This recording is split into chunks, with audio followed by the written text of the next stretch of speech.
लहंदे ते चढ़दे पंजाब दे सजणों ते मित्रों, मिठे खरबूजियां दा शहर आरिफ वाला।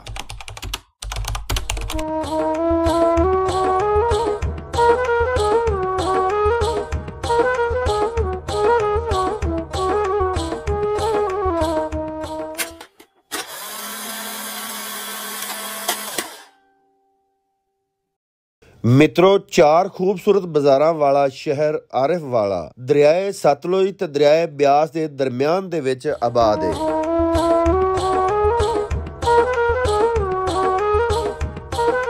जिथे ये शहर अपनी खूबसूरती विच बेमिसाल है, उत्थे इत्थों दीयां ज़रई फसलां ते ज़रई अजनास जिन्हां दे विच खास तौर ते खरबूजे, कपाह, मकई, चावल, गंदम ते आलू दी काश्त विच भी अपना सानी नहीं रखदा।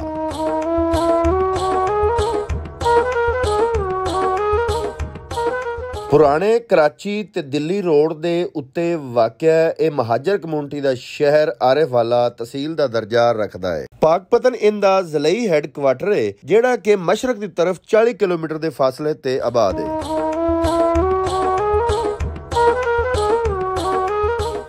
तकरीबन 2 सदियां पहले एक छोटी जी बस्ती सी जेड़ी कि जिमींदार मुहम्मद आरफ दी मलकीयत सी। वेखदियां ਇਹ बस्ती मुहम्मद आरफ तो अज आरिफ वाला शहर बन चुकिया है।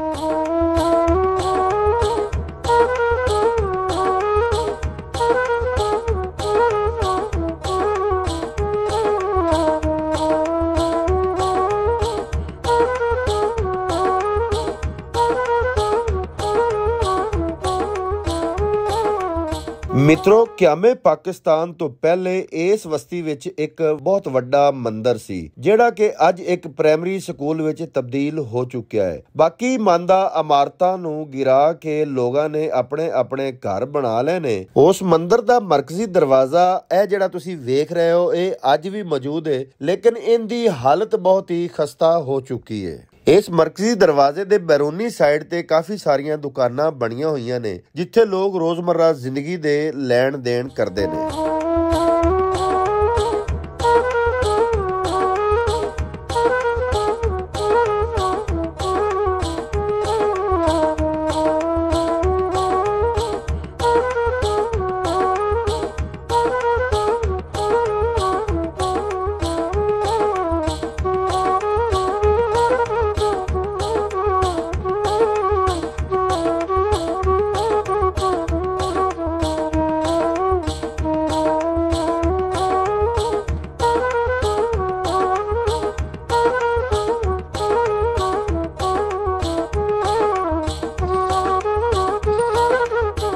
सजनों ते मित्रों, अज जदों मैं इनदी वीडियो बनाने वास्ते आया ते बदकिस्मती नाल इनदा दरवाजा छुट्टियां होने की वजह तो बंद सी। मंदिर दी ये बिल्डिंग गवर्नमेंट ऑफ पंजाब ने अपनी तहवील च लैके इत्थे government primary school number 4 Arif वाला दा अजरा कर दिता है। इस स्कूल नूं अजकल मंदिर वाला स्कूल भी आख्या जांदा है। इस स्कूल दे विच डबल शिफ्ट दे हिसाब नाल बच्चे सुबह शाम ज़ेवरे तलीम नाल आरास्ता हुंदे ने।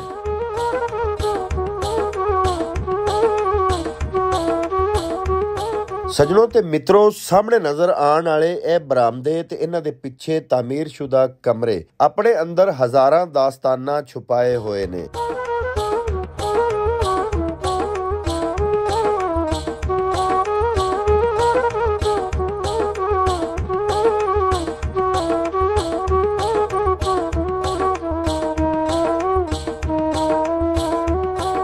मित्रों, अगर अज दी वीडियो तुहानू अच्छी लगती पई है तो बराए मेहरबानी मेरे चैनल नू सबसक्राइब कर देवो। अच्छा जा कमेंट लाजमी करया जे, लाइक करया जे ते जेड़ा नाल लग्या होया घंटी दा बटन है ओनू लाजमी प्रेस कर लेना, ताकि मेरियां इहो जिहियां तारीखी वीडियो तुहाडे तक बा आसानी पहुंच सकन ते तुसी सब तो पहले मेरी वीडियो वेख सको।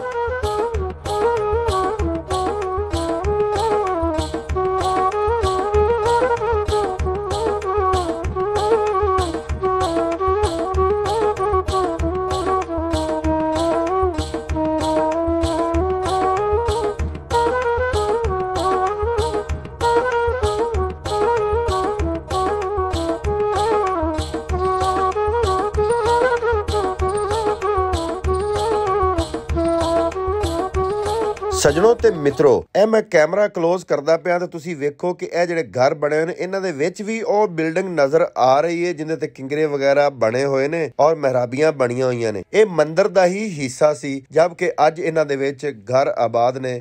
ਅੱਲਾਹ ਤਾਲਾ ਇਹਨਾਂ ਨੂੰ ਸਦਾ ਆਬਾਦ ਰੱਖੇ। ਲਹਿੰਦੇ ਤੇ ਚੜ੍ਹਦੇ ਪੰਜਾਬ ਤੋਂ ਸੱਜਣੋ ਤੇ ਮਿੱਤਰੋ, ਮਿਲਾਂਗੇ ਇੱਕ ਨਵੀਂ ਵੀਡੀਓ ਦੇ ਵਿੱਚ। ਉਦੋਂ ਤੱਕ ਪਾਕਿਸਤਾਨ ਜ਼ਿੰਦਾਬਾਦ।